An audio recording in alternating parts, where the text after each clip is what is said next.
अक़वाम मुत्तहिदा में जिनसी तशद्दुद के खात्मे के आलमी दिन के मौके पर होने वाले इजलास में इजरायली सफ़ी डैनी डैनियन और अक़वाम मुत्तहिदा की आला ओहदेदार वेनेज़िया फ्रीज़ियर के दरमियान सख्त तलक़लामी हुई।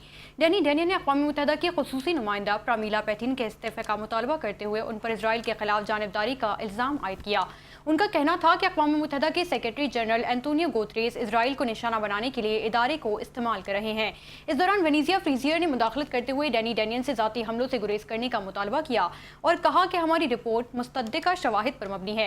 जवाब में इजरायली सफ़ीर ने सख्त लहजा अख्तियार करते हुए कहा कि वो खामोश रहें क्योंकि वो अक़वाम मुत्तहिदा की मुलाजिम है जबकि इसराइल एक रुकन रियासत है। इस पर वेनेज़िया फ्रीज़ियर ने खामोश होने के बजाय इसराइली सफ़ीर को सच पर मबनी रिपोर्ट्स का जिक्र करते हुए आईना दिखाती रहीं, जबकि इसराइल सफ़ीर मुस्तनद रिपोर्ट्स को ढिठाई से बस झुटलाते नजर आए। वाज़ेह रहे कि वेनेज़िया फ्रीज़ियर की हालिया रिपोर्ट में फ़लस्तीनी बच्चों के खिलाफ मुबैना खिलाफ वर्जियों पर तशवीश का इजहार किया गया, जबकि इसराइल पहले ही अक़वाम मुत्तहिदा की मुतनाज़ फ़हरिस्त में शामिल है।